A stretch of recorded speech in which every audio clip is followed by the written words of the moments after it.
Hi hello friends, welcome to my YouTube channel. ఈరోజు topic జ్యోతిష్ శాస్త్రము నిత్య జీవితంలో ఏ విధంగా ఉపయోగించబడుతుంది అనే విషయం గురించి మీ ముందుకు ఈ టాపిక్ను తీసుకురావడం జరిగింది. ఈ టాపిక్ నచ్చినట్లయితే లైక్ చేయండి, షేర్ చేయండి, సబ్స్క్రైబ్ చేయండి మరియు బెల్ ఐకాన్ను ఓపెన్ చేయండి. నా వీడియో మీ ప్రోత్సాహమే నా బలము. మీకు ఇంకా మంచి వీడియోలు తీయడానికి నాకు అవకాశం ఉంటుంది. దయచేసి అందరూ కూడా లైక్ చేయండి, సబ్స్క్రైబ్ చేయండి. Thank you friends.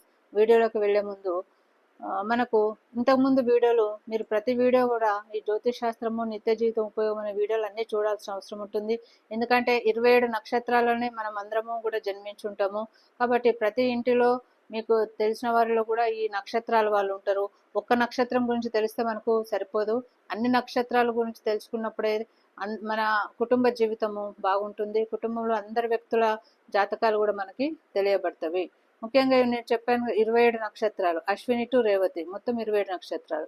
ఈ 27 నక్షత్రాలను కూడా 9 కూటములుగా చేయడం జరిగింది. 9 కూటములు ఏంటివంటే అవి: ఒకటి అశ్విని, మఘ, మూల. వీటికి అధిపతి కేతువు. అదేవిధంగా భరణి, పుబ్బ, పూర్వాషాఢ, శుక్రుడు అధిపతి. కృత్తిక, ఉత్తరాషాఢ, అధిపతి సూర్యుడు. రోహిణి, హస్త, శ్రవణం, అధిపతి చంద్రుడు. మృగశిర, చిత్త, ధనిష్ట, అధిపతి కుజుడు. ఆరుద్ర, స్వాతి, శతభిషం, అధిపతి రాహు. పునర్వసు, విశాఖ, పూర్వభద్ర, అధిపతి గురువు. పుష్యమి, అనురాధ, ఉత్తరాభద్ర, అధిపతి శని. ఆశ్లేష, జ్యేష్ఠ, రేవతి, అధిపతి బుధుడు. ఈ విధంగా 27 నక్షత్రాలని 9 కూటములుగా విభజించడం జరిగింది. ఇప్పుడు మీకు ఇంతకుముందే నేను తారాబలం ఏ విధంగా చూసుకోవాలి అన్నప్పుడు తారాబలము 9 రకాలుగా ఉంటుంది. అవి కూడా జన్మతార, ఒకటో తార జన్మతార, రెండవ తార సంపత్తార, మూడవ తార విపత్తార, నాలుగవ తార క్షేమతార, ఐదవ తార ప్రత్యేక తార, ఆరవ తార సాధన తార, ఏడవ తార నైదన తార, ఎనిమిదవ తార మిత్రతార, తొమ్మిదవ తార పరమమిత్ర తార. ప్రతి నక్షత్రానికి కూడా ఈ తారాబలం అనేది చూసుకోవాల్సిన ఆవశ్యకత ఉంటుంది. ముఖ్యంగా ఈరోజు మనము పునర్వసు, విశాఖ, పూర్వభద్ర ఈ 3 కూటములకి, ఈ 3 నక్షత్రాలకి తారాబలం ఏ విధంగా చూసుకోవాలనే విషయాన్ని ఈ వీడియోలో నేను తెలియజేస్తున్నాను. పునర్వసు, విశాఖ, పూర్వభద్ర ఇది 7వ కూటమి కిందకి వస్తుంది.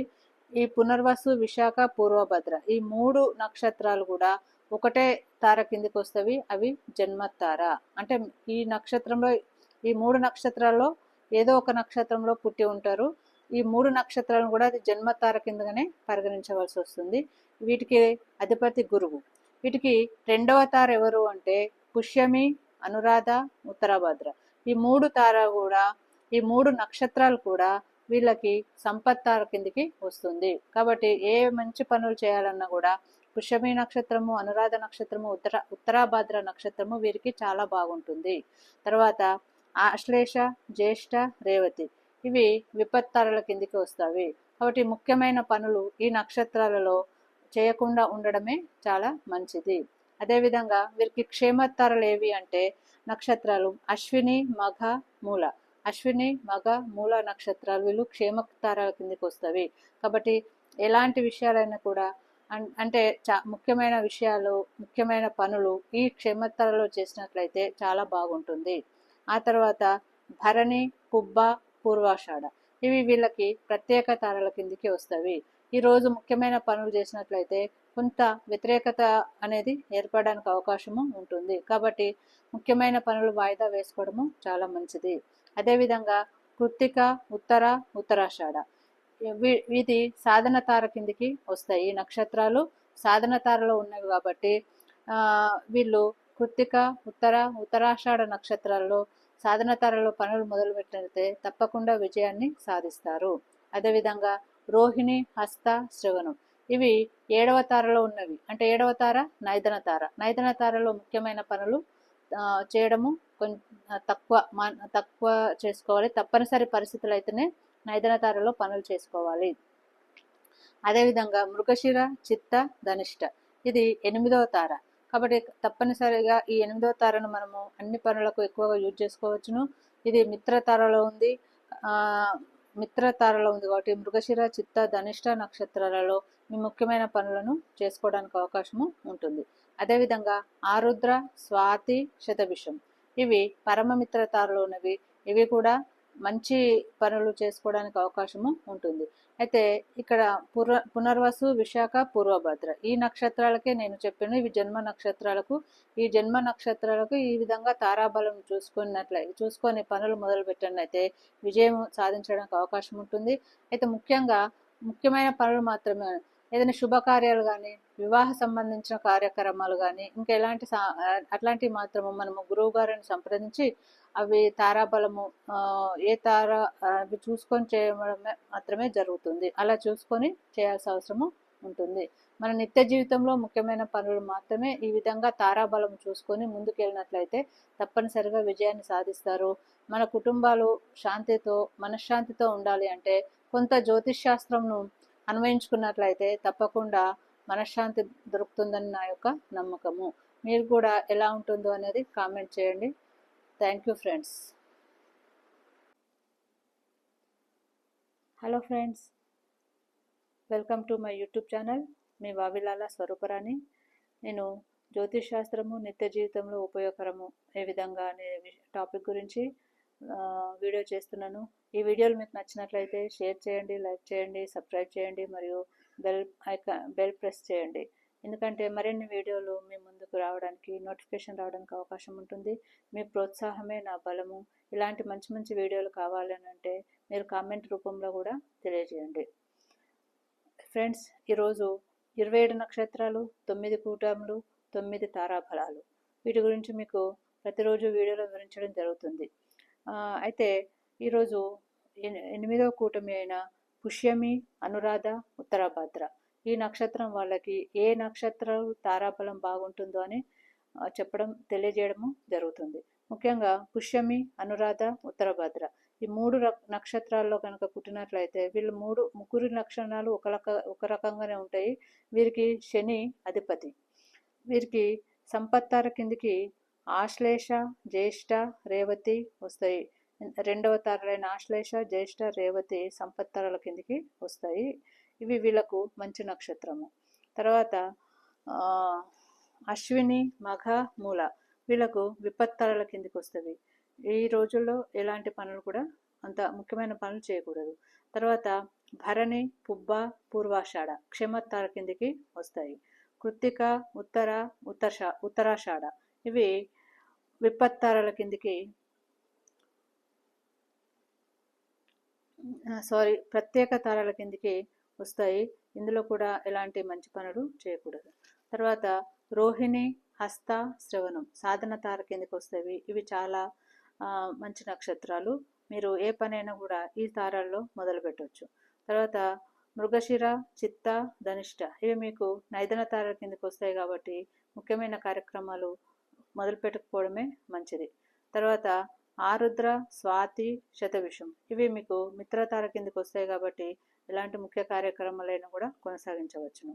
తర్వాత పునర్వసు, విశాఖ, పూర్వభద్ర ఇవి పరమ మిత్రతారల కిందికి వస్తాయి కాబట్టి ఈ నక్షత్రాలు కూడా కొన్ని మంచి కార్యక్రమాలను కొనసాగించడానికి అవకాశము ఉంటుంది. మీ జన్మతారలు ఏంటివి? పుష్యమి, అనురాధ, ఉత్తరాభాద్ర ఈ 3 కూటమి ఈ నక్షత్రాలకు మీకు ఈ వీడియో తెలియజేయడం, తారాబలము ఏ విధంగా చూసుకోవాలనేది తెలియజేయడము జరిగింది.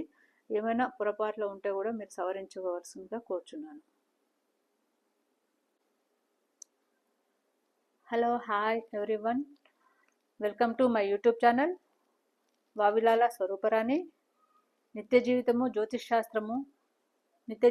జ్యోతిష్ శాస్త్రమును ఏ విధంగా మనము ఉపయోగించుకొని బాగుపడాలి, మన లైఫ్ను మార్పు చేసుకోవాలనే విషయాల గురించి మీకు కొంత అవగాహన గురించి బేసిక్ నాలెడ్జ్ను తెలియజేయడం జరుగుతుంది.